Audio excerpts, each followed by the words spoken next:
Welcome. My name is Steve Stein. I'm the host of the Surfing the Tsunami of Change One Day Summit series.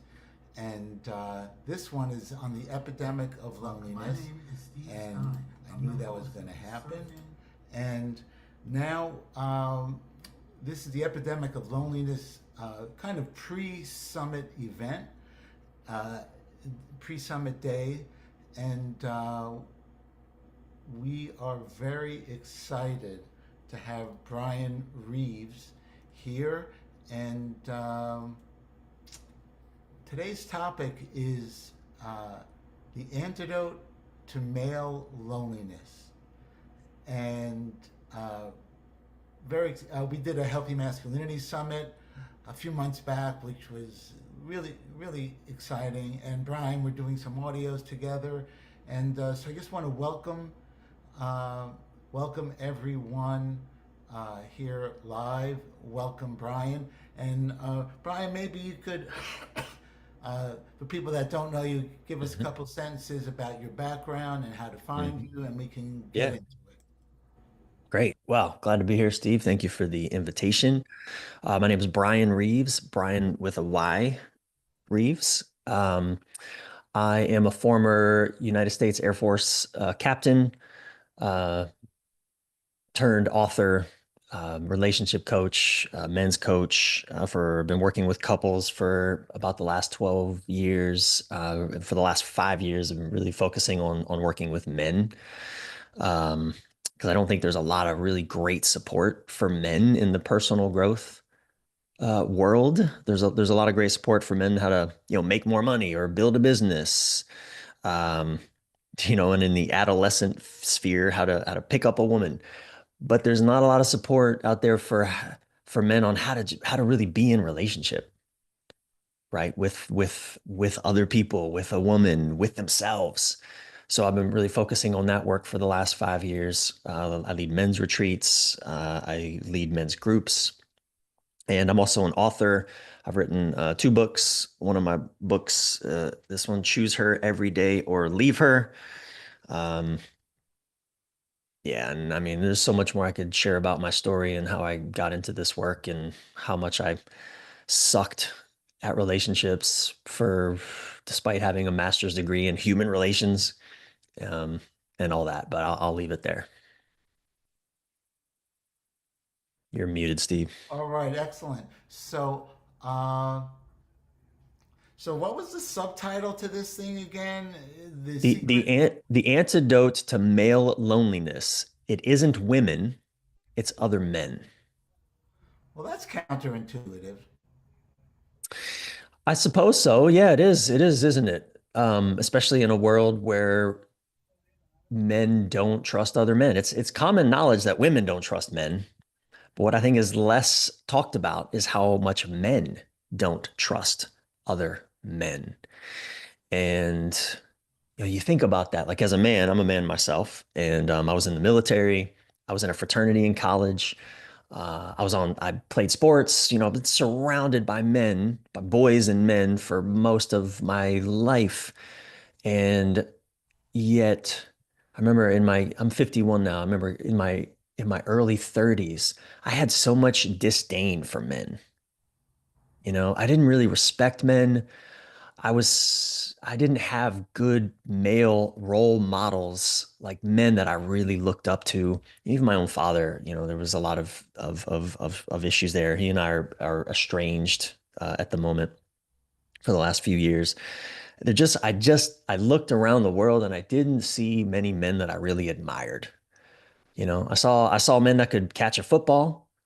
I saw men that could make a lot of money, or I saw, charming, handsome, rich men that could get a hot woman, but I didn't really see wise, older, elder men that really embodied a manhood that I admired, a full range manhood. I didn't see that. But I didn't know I didn't see that. All I knew is, what is wrong with men?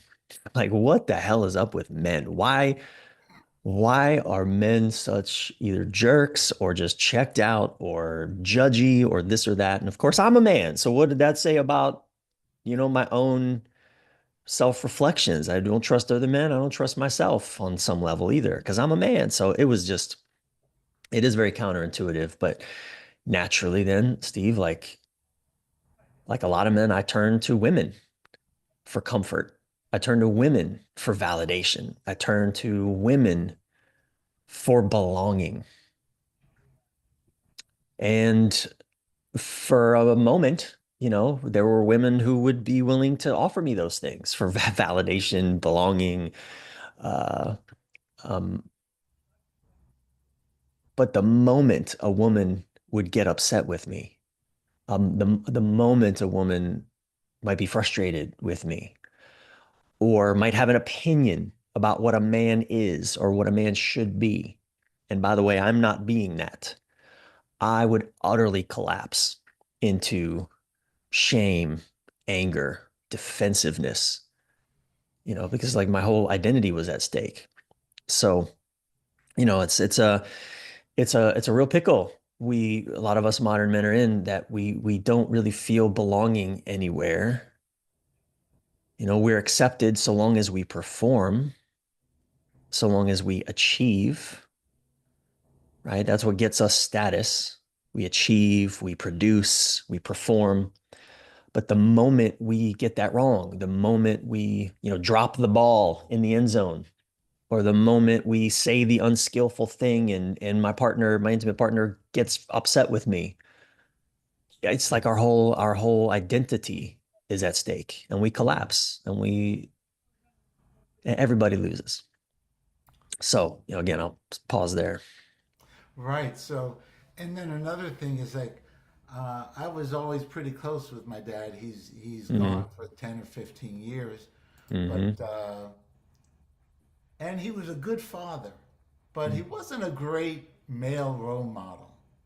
Mm-hmm. He worked 6 days a week. He had health issues, had a migraine on Sundays, and you know, and no judging, but his whole world was just like 24/7. We had 4 kids, had to keep food on the table, and my mom objectively kind of, I'm sure I'm not saying this correctly, politically incorrectly. My mom kind of wore the pants in the family. She called the Yeah. shots, and my dad was dutifully just going through life. And then when I came into the real world, oh, my dad is great. I loved him. Fortunately, we had a good relationship. But I had to look to other people like Burt Reynolds, or like Mm. these manly dudes, or Burt Lancaster, or these, not so much Rambo, but it was, or I'm a big sports. Sports Right. is huge, And and you those only are knew them from afar. right. Oh, for sure. You knew the fantasy, you knew the archetype that they embodied. You didn't know the actual human being. Anyway, and just something I think that needs to be said is that, and I did a lot of work in the past with Robert Bly, and John Lee is still with us. We're both Hmm. big Hmm. fans and friends with John Lee, who wrote The Flying Boy. And I think one kind of thing in any conversation like this, it's not about being against women, because you know and then I know some feminists, oh, men, why do they need help? And they have everything. And it's not men against women, it's men supporting men, but humans supporting human, and the frail kind of reality we're all trying to figure out. Well, I think, I mean, look, I get and I want to be really careful here. I'm going to be a little bit lazy with my language, perhaps, but I get the feminist anger towards men. I understand it. We have been bad actors in so many ways. We have worked to oppress, to dismiss, to deny, to exploit, etc. We have. It's we have. Uh, and I understand the sentiment that, why do men need help? We already have everything. We're the ones that control everything. And okay, again, I understand that too. And just on a certain layer, it's not incorrect, but men are suffering inside. Men, the loneliness, the isolation, the the lack of spaces where we men really feel comfortable to be our authentic selves, as if many of us don't even know what the hell that means or looks like, because we've never felt safe to really be it anywhere. The impact of that, I think that's at root cause for so much of the acting out, the bad acting that men perpetuate. It's like I look at even all the wars that happen on the planet. And I know this is going to be wildly overly simplistic, but who was it? Was it was it Blaise Pascal? Anyway, a philosopher scientist once said that all of man's ills are caused by his inability to sit alone in a room by himself, like just be with himself. The inability for a man to just be with himself, to by which I mean, for me what that means is be with what is happening in my body, be with what I'm feeling, be with my anger, be with my frustration, be with my sadness, be with my loneliness, be all of that. I experience this a lot in working with men when we start doing father wound work and we start looking at our fathers, the legacy that our fathers handed down to us. And a lot of men, we all had human fathers, so they made mistakes. You said, Steve, you had a good father, and there's a comma, but there are ways in which he did fail you. And that's not an indictment of him. That's just that's evidence that he's human. And I think a lot of I'm men sure, really, and my dad, like he was a manual reader. Like we got a car or oh we yeah, didn't get okay. new stuff Uh, uh, regularly because we were kind of uh-huh. lower middle class, even though we Yeah, felt, yeah. we had a full life and we were blessed. But if there was a manual for how to be a good man, he would have read it. He would have read But it. there's no fucking It manual. Here's doesn't my friend. exist. It doesn't exist. And so I've worked with men that whose fathers, and again, all of our fathers left us with some kind of legacy of pain or frustration, or we're all on some level suffering from either father hunger or father anger, and probably both. The hunger for a fathering that we never got, and the anger at the fathering we did get, or didn't get, right? And again, it's not an indictment of our fathers. I mean, they did the best they can, but a lot of men get stuck in, I can't be angry at my dad because he did the best he can. Because he did the best, when a man just, we idolize our fathers, we put them on pedestals. They're gods. They're our first experience of the masculine God. And um, but once we're able to come to terms with his humanity and we get to realize, okay, yeah, he was imperfect. He was human. He was imperfect. He made mistakes. And you know what? Those mistakes had impact on me. I can be angry now and still love my father and respect him, right? Versus what a lot of men get caught in is, wow, my father did the best he can. Therefore, I can't be angry. But you know what? That anger goes internal, it goes subterranean, and then it comes out sideways. It comes out in our relationships. It comes out in our workplace. It comes out in how we destroy the natural world for our economic benefit, right? It comes out sideways in how, when our wives somehow don't, or our spouses somehow again get angry or upset with us or frustrated in a moment, and then all of the wounding of our childhood that we've not allowed ourselves to just feel and be with comes out on them in some way, right? Or we just further shut down, shut down, shut down, and again, all of that, it either becomes dis-ease in the body, or it becomes acting out sideways, whether it's through addiction, through exploitation of, using of women, of the world's resources, whatever. And I mean, so much of that can be resolved by men learning just how to be with what's happening in our own bodies. And, I, and why the subtitle for this talk? Why is Mm, that true? That the cure, paraphrase, the cure for yeah. male loneliness. Yeah. Hint, it's not women or whatever. It's other men. It's not women. It's That other doesn't men. make sense to me. So, but what? Why does Yeah. how does that work? Um, and just real briefly, years ago, I did a lot of work with Robert Bly, Yep. and I recorded a lot of the men's conferences, and one of them was in D.C. It was like 1,100 people, Hmm. and it was all men, Hmm. and it was just striking um, how not necessarily locker room talk, but men could be honest in a way they can be Hmm. with around other men that they can't be around. I don't want to say non-men, but women. But it's just, and it's a phenomenon that I don't understand it, but it was Yeah. accurate. It was accurate. Yeah. It's true. Yeah, there are, so I regularly, so part of what I do professionally is I host groups of men, uh really just having the conversations we need to be having about relationships, about our purpose in the world, about being fathers. And and one of the very first things, Steve, I always hear men say when they come into a space like that, who have never been in a space like that, is before they've even gotten any coaching or insight or new practice to do, before any of that, one of the first things a man will say, and he'll say it with a big oh my God, it feels so good to know I'm not alone.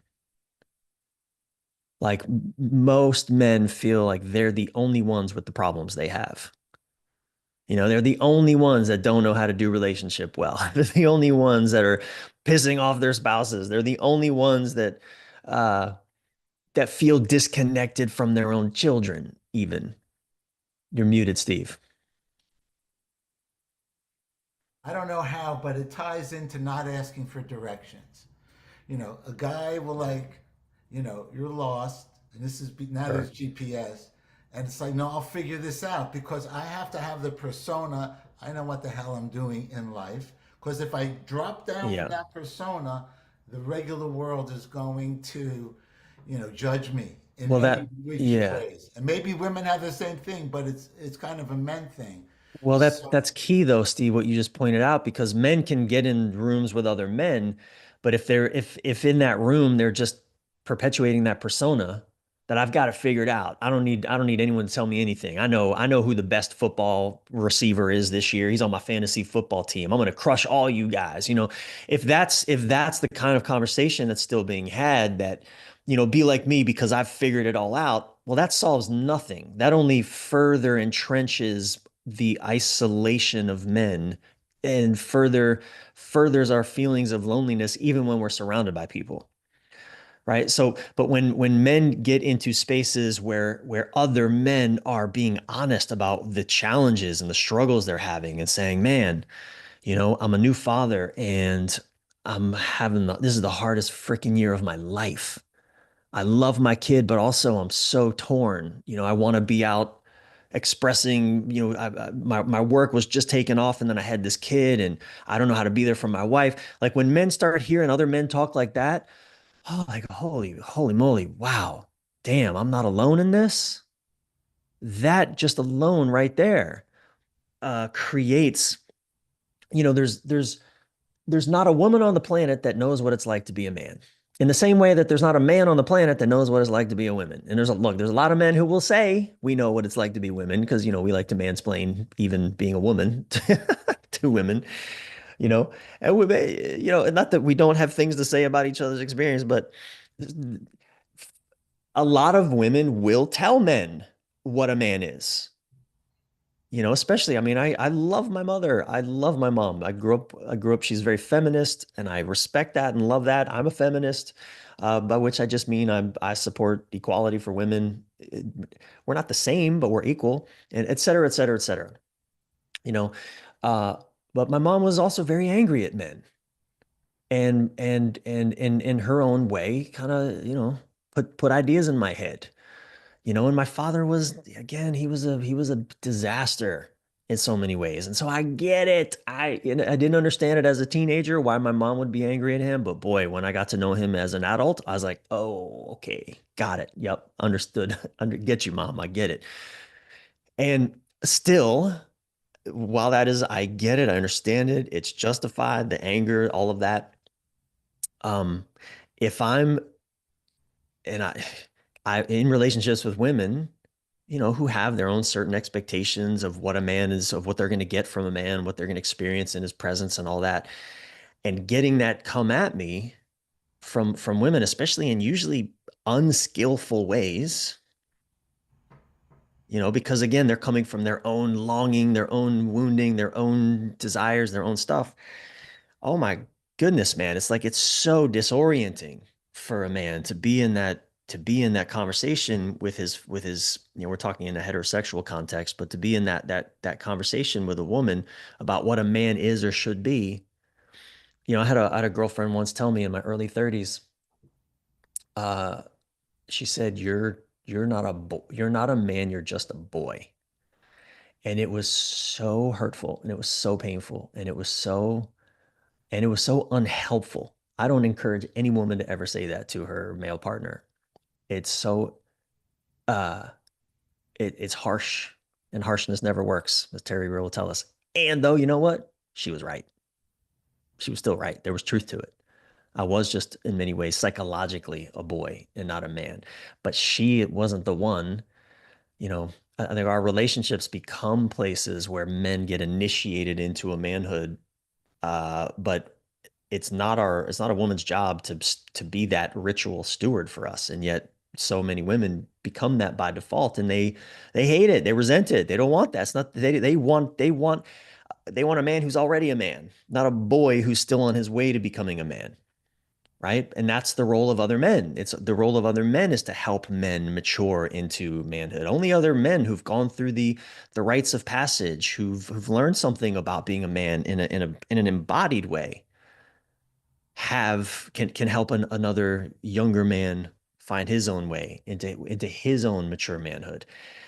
But without that, which our modern age doesn't really have, it's left on it's put on the shoulders of women in our intimate relationships, and it's not the right place for it. But that's the state of things. Does that make sense? When Uh, we I think it makes sense, and on one hand it makes sense, and on the other hand it makes no sense. But when because when you're in relationship with someone, they are your mirror, and when they're your mirror, for better or for worse, skillful or inarticulate or right, articulate. And right. sometimes it's worse if they're very articulate, because I had, previous to my wife, Mm, I was in a relationship with a woman mm, who could, like, she had a sharp tongue with a smile on her face. And I yeah. didn't even, who said it? And this is Well, terrible, but like, was it Sam Keen or someone that, like, mm, you don't feel the stiletto till it's getting pulled out. And it's with mm. a smile on your face, but it really wasn't constructive. Well, And maybe, yeah. and, but That's not so skillful. I don't call that skillful feedback. exactly, That's exactly. not Now, skillful. now what's in, I'm a Brooklyn boy, if you haven't heard some of the Uh, it accents. shows, it So, reveals. what It's does skillful mean to mm, someone on the, mm, mm-hmm, some one of my boys from Brooklyn, or mm. someone from the Midwest who doesn't know psychological talk, or you know, Yeah, skillful just means in when I talk about skillful communication, particularly, skillful just means in ways that to communicate what's coming up for you in ways that maintain mutual respect, in ways that honor what is true for me without degrading or somehow dismissing your truth or what may be true for you.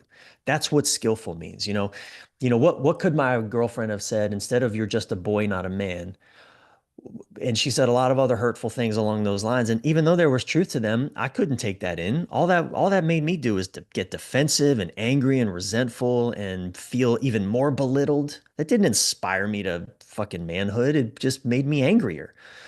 Um, what she could have said, not that I necessarily would have been able to take this in at the time either, but it would have landed differently. She could have said things like, Brian, the choices that you make and the way that you show up, it really hurts me.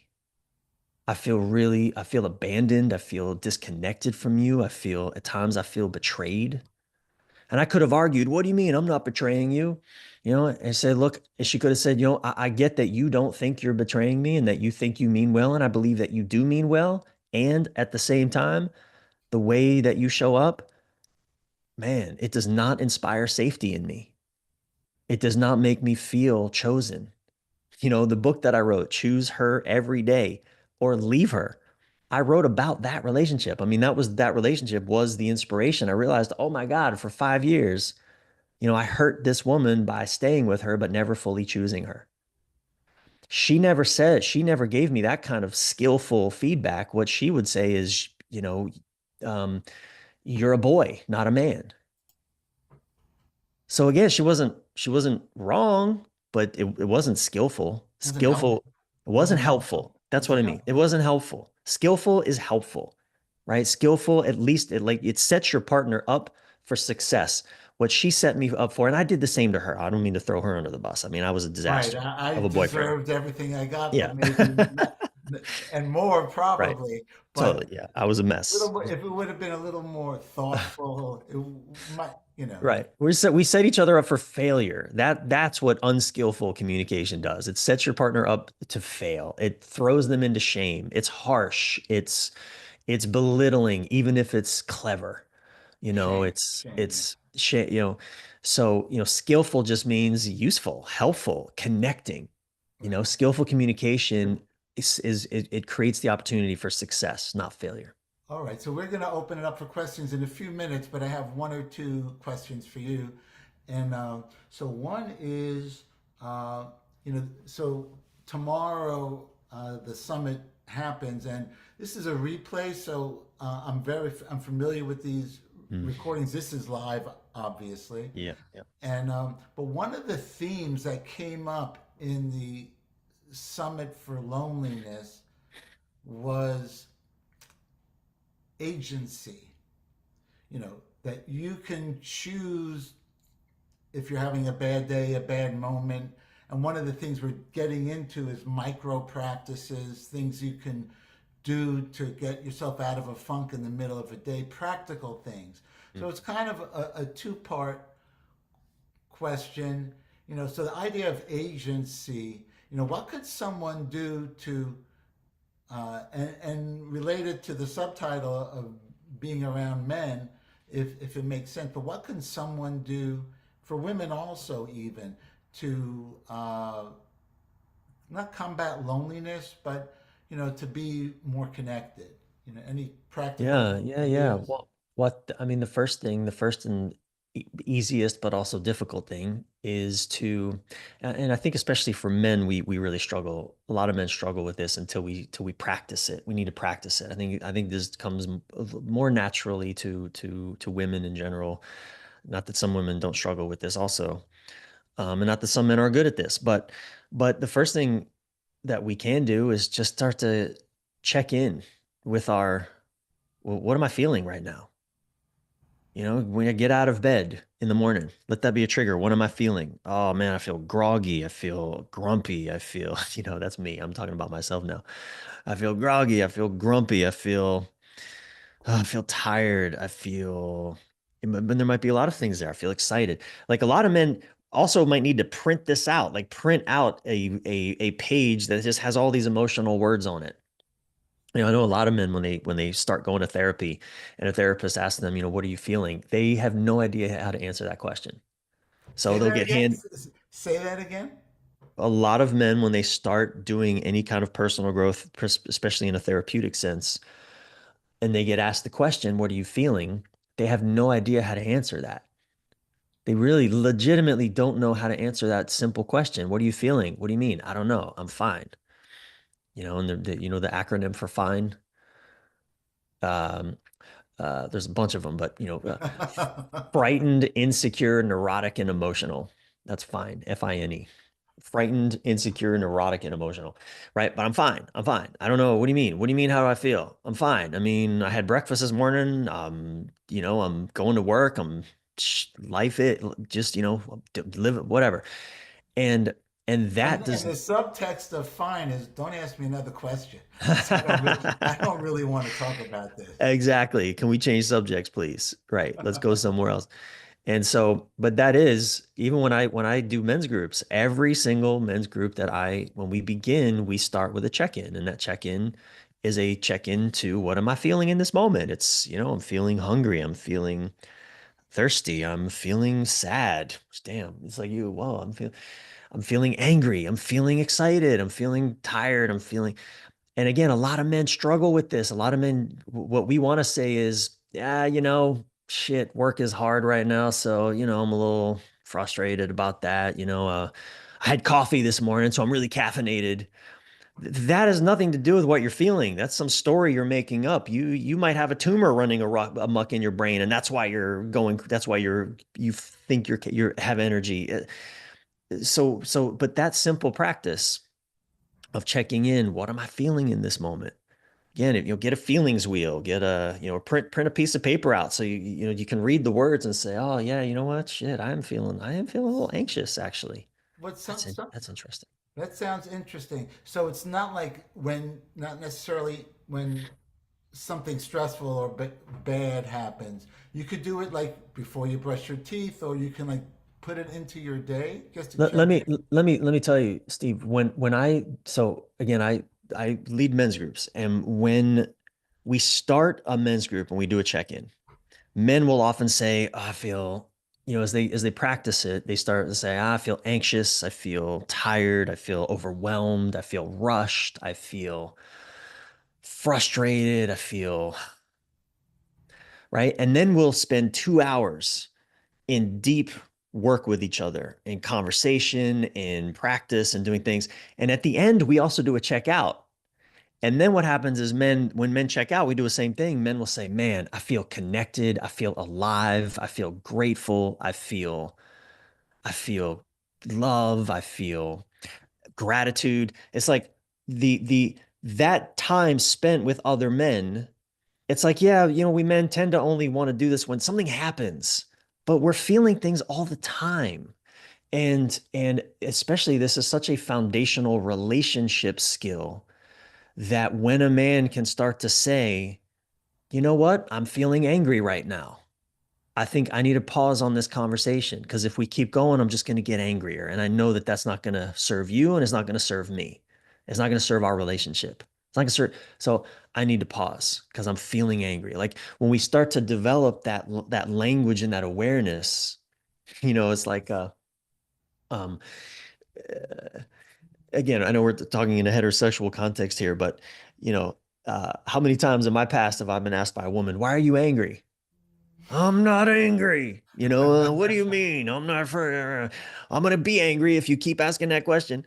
Right. But when I can just say, you know what? I am angry. You're right. I am feeling angry right now, or just own that. It's like, it just a whole new way of being real, being authentic, uh, being seen in our truth skillfully opens up for us. Like everything changes, even just that simple practice. And I do it. I'm telling you, Steve, I do it every session.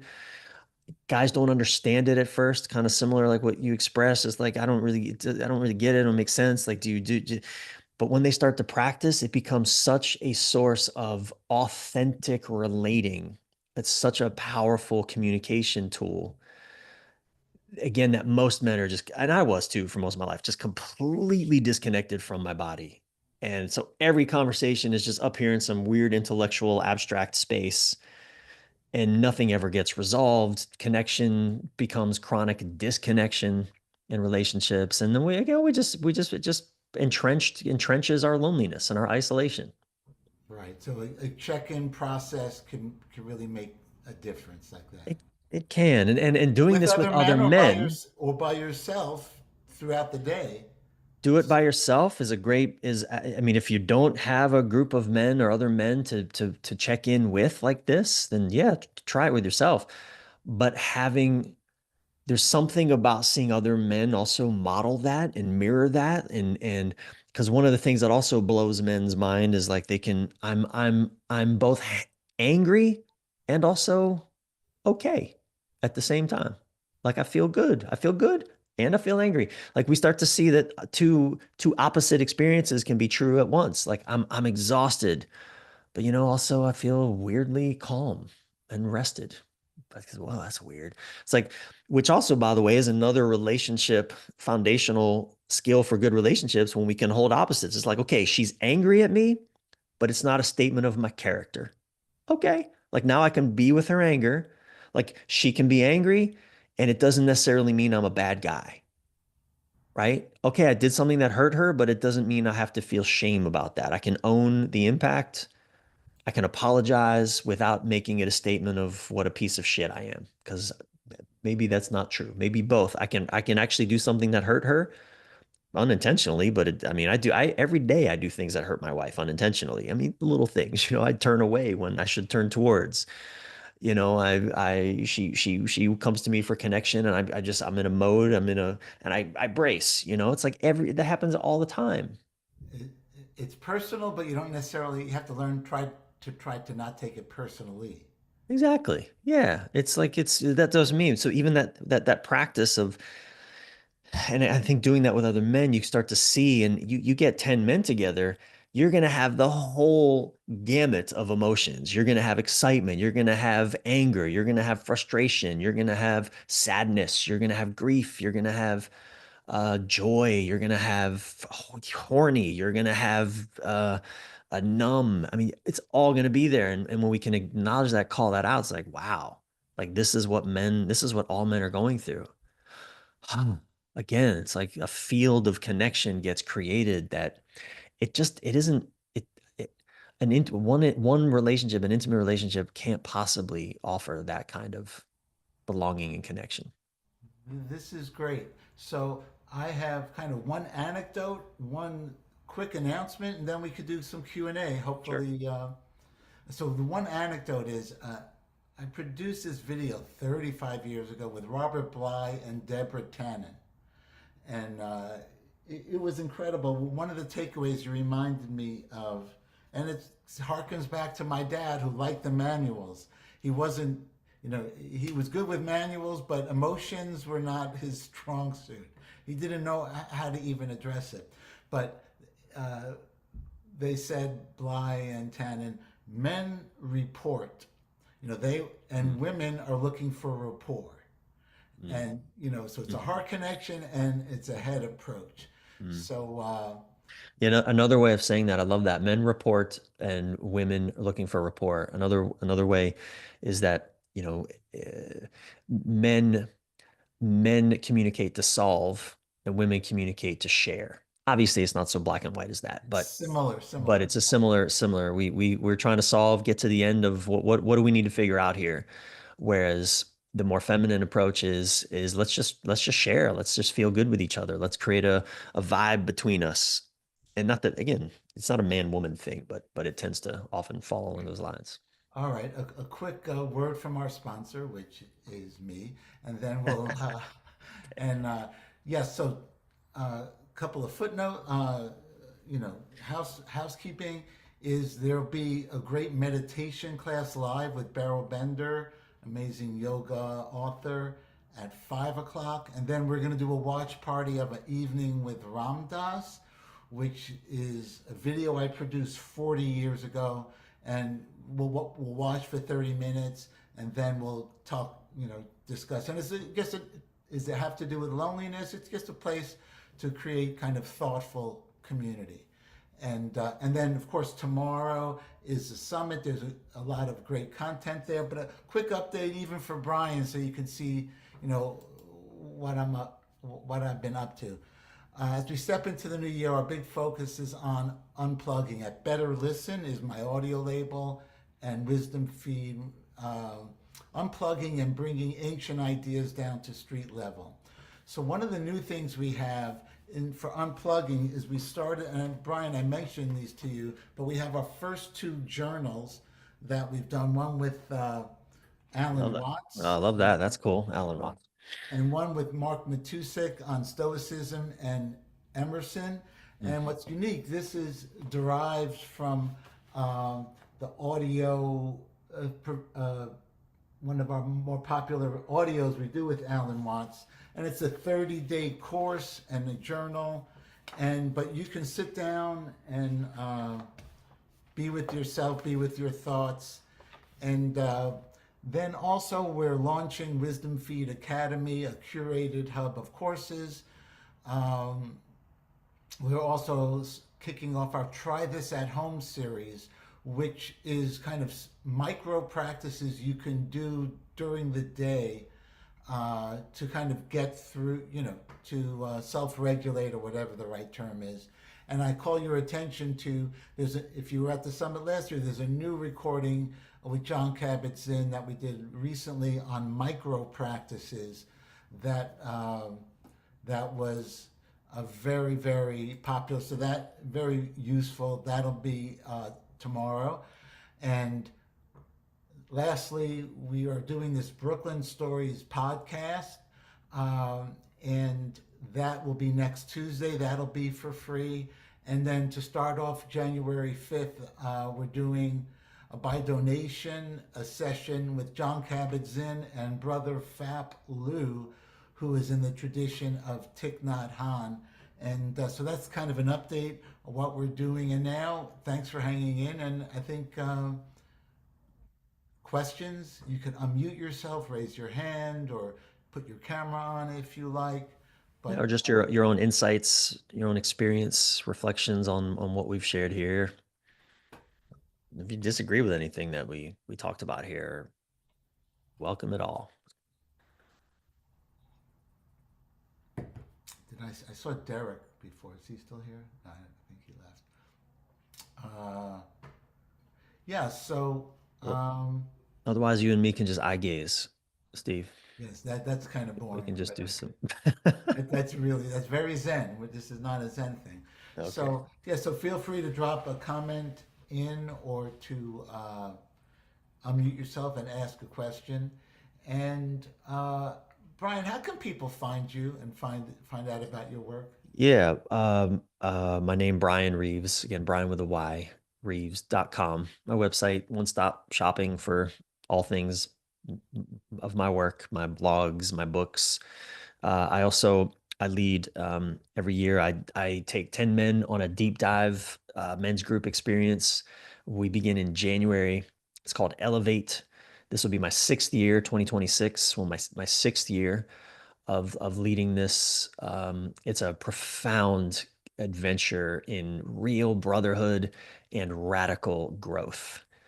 We also meet in person a lot of it's online, but we meet in person for a 5-day retreat in North Carolina in July. I think we're doing it this year. I also have a men's retreat coming up in Costa Rica next fall. I don't have details for that yet, but my Elevate journey that begins in January. If there's a man watching, or if you're watching and you're connected to a man who's, you can relate to this, the isolation and the lack of real trustable male friends and male companionship. Again, I was a guy that I was surrounded by men, military, fraternity in college, military after. But boy, I did not feel connected to men. I did not feel really seen and honored by men, and I struggled to honor the men that were around me. So, getting into building brotherhood with other men it's been a lifesaver. My marriage is better for it. My mood is better for it. So yeah, you can, the website for that is brianreeves.com/elevate, or just DM me, just reach out to me. I'm happy to share that.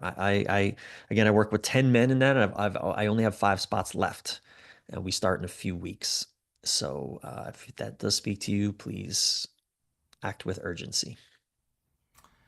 Beautiful. All right. So this is thank you for helping. This is the second live of the day. And we will have this on our YouTube channel, at least for the next week or so. BetterListen Wisdom Feed, if you know anyone that might want to see this. And Nomi says, thank you. And I think that's about it. Yeah, man, that's good. I'm gonna wrap it up there. Will you be sending out an email with the replay to this, or what's the plan with this, Steve? Right now, it's a part of the summit, and it'll be on our YouTube channel. But then I'll talk with you, and we can figure out, we can release it as a podcast, or but